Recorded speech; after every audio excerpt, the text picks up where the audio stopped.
Hey, Pastor Steve Waldron. I hope you're having a great day or night in Jesus. Thank you so much for being with us. We're looking today at the Smith & Jones Publishers Preaching Bible, otherwise known as maybe the greatest quality Bible ever produced. We'll look at that claim. It's kind of made here on their website. Let's dive in. Smith & Jones Publishers, the Preacher's Bible. Let's just dive right into it. It's on smithandjonespublishers.com. The Preacher's Bible, purely natural, top grain Sakoto goatskin leather, edge line with red calfskin. Already that combination's incredible.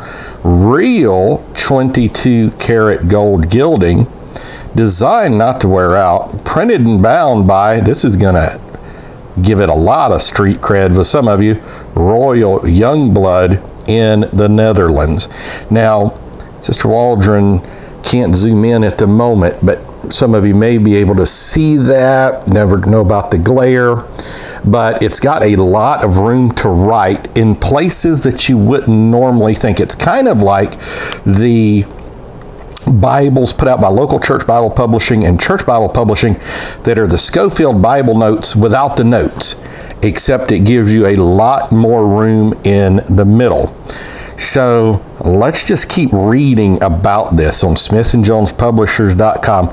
Desire of Smith & Jones Bible Publishers has been to produce a Bible that both stands out in style and the highest in quality. The Preacher's Bible has been prayerfully and painstakingly designed to give everyone the highest quality, been able to find and lay out extremely familiar to Christians throughout the English-speaking world. Simply put, it's the best leather, best paper, and the greatest gilding known. Now, he's got a tremendous blog on here that we may go over some of it, that goes through his journey of how he learned about Bibles and kind of meeting a man that was in charge of Bible quality at Nelson and maybe some other places. But it's just really good. It also comes with an app, which this video is not so much about the app, but it just kind of, I guess, comes with it. But I don't know that for sure. Thousands of quotes, public notes create a massive commentary, limitless space for notes and outlines. Preacher's app companion, it says subscribe now. Maybe there is a cost, I don't know. So the Preacher's Bible features the highest quality Bible in the world. This is the reason I said, and they don't just kind of say it here on their website, they say it, the highest quality Bible in the world. Schofield layout with no Schofield notes. Text compared to the Cambridge text, even though they've got a little caveat with that, pages gilded with 22 karat gold. So next I want to go to who we are. Maybe that's on this page too, is it? Yeah, who we are. Jonathan Smith and Joshua Jones are two Baptist preachers who have a passion for the Word of God. Both have grown up in the ministry. Jonathan and Joshua learned early the value of reading and studying the Bible. As a result, they both prize and collect valuable Bibles as well as quality Bibles. I know a person who has over 500 R.L. Allen Bibles. They have worn out countless Bibles through the years, even though they're young, real young.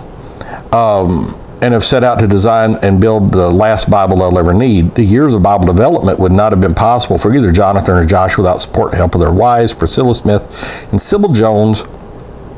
And then it says, click below to see the full story on how it came to be. And so sometime around 2008, I was around 10th grade. That's the reason I say they're young. That's young. When you're 59, that's young. My father purchased matching Bibles for him and me. That Bible's currently sitting on my desk. I still use it sometimes, but I have to greatly limit its use because the binding is broken. The leather has holes worn in it in several places. All right, so he begins his kind of a journey right there. I began to look for someone to rebind the special Bible, and I got in contact with a fantastic old school bindery in Vermont that happened to be somewhat of a leather expert. Now we use the Norris book binding, but Ben's Bibles, Brother Little's is doing amazing Bible rebinding, all kinds. As I spoke with this wonderful gentleman, Malcolm, he informed me that the real authentic leather will never wear to the point of having holes in it. As disappointed I was at hearing that, especially since it was marketed as genuine calfskin of high quality, real leather is not going to wear out to have holes in it. I learned several other things about that Bible that were substandard in its production. A couple of months later, I happened to be talking to my friend Joshua Jones about my Bible situation. I expressed to him that I decided I was going to have my own Bible made with the best Bible components possible.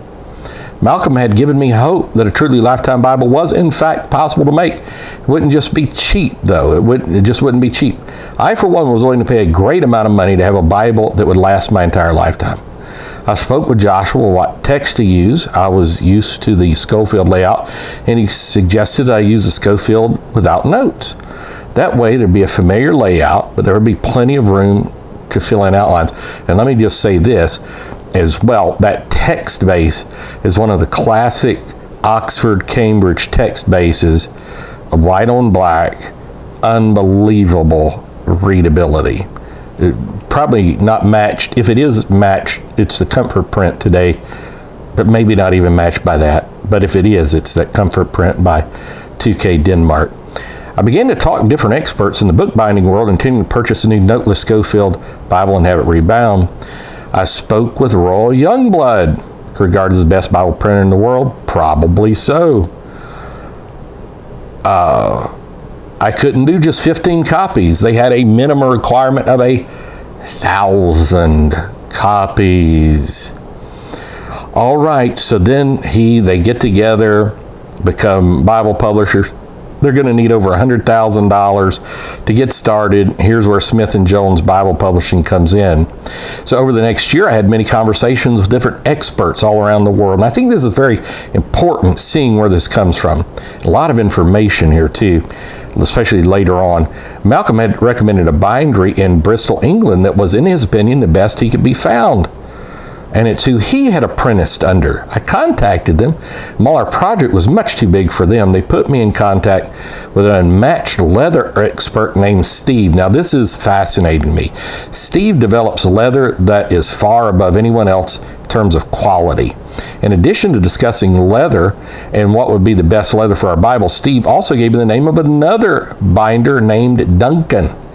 While Duncan couldn't handle our project, he gave me the name of two fabulous older men. See, these four names are incredible, who had been in bookbinding world for decades. One of them was Werner.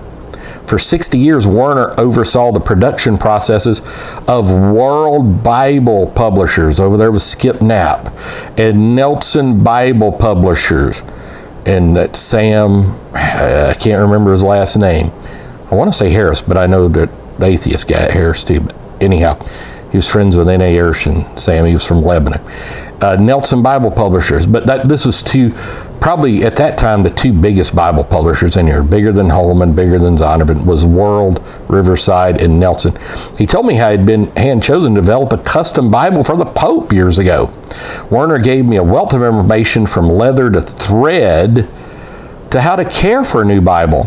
The other older gentleman was Chuck, a retired chemist that specialized in bookbinding adhesives for decades. So now you can see how this world's best quality Bible is coming together. I had many conversations with Chuck, who enlightened me on just how terribly bound most Bibles are that are popular among most fundamental Baptists, which I'm not fundamental Baptist, but I do have good friends that are. We discussed the problems with most commonly used adhesives and discussed what two best possible adhesives were and where to acquire them. So armed with this knowledge, as well as the knowledge from countless other people I spoke with, I began putting the pieces together. As we spoke to Royal Youngblood, Joshua and I decided it may be best to have them bind the Bibles as well as to print them all in one spot. I spoke with them. They agreed to use our top quality leather as well as make a couple of other customizations to their normal process to meet the standard of what we're trying to produce. As an added bonus, I learned that Youngblood used an adhesive of the same family as the one that Chuck told me about, so the best.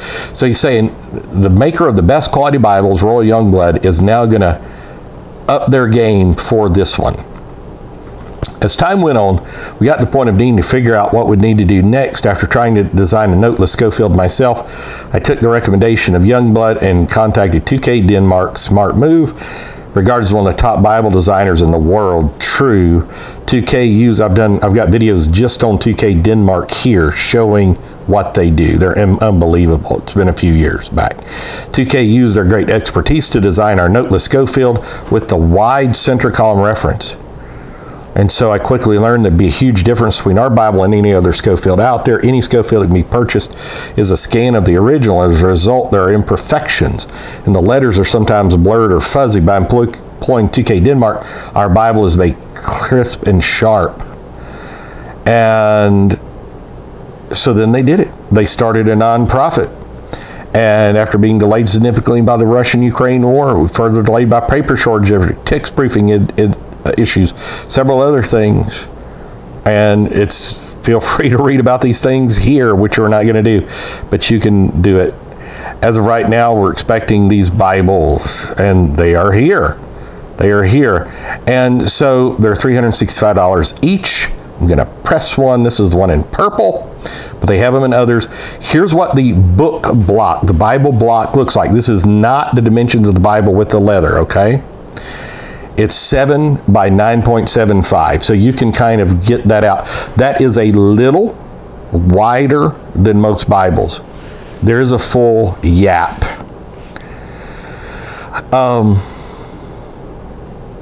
The Preacher's Bible is unlike any other Bible in the world. And the text is designed to facilitate many notes and outlines be preached directly from the text. Much more space than any wide margin Bible. Any preacher or studier have ample room to write, because you've got the Schofield note room at the bottom and also in the middle. It's tough. It's fashioned with the moving preacher in mind, Pentecostals. It can stand up with great amounts of physical wear, designed by the preacher that preaches up and down the aisles, bound with the best goat skin in the world, Nigerian Sokoto goat skin, and the best Bible paper in the world, Prima Bible 45 GSM. This Bible's unmatched in quality. Set your R.L. Allen, Cambridge, Schuyler, local church, Church Bible, and go here. I did want to just mention this, and then I'm going to do another video just on the leathers and the glues involved. So, the first edition typographical error. First edition printings in any book are known to be prone to typographical errors. This Bible is no exception. The Bible, 1611. I have my collection of 1613 of the King James, part of the first edition. That's the She Bible.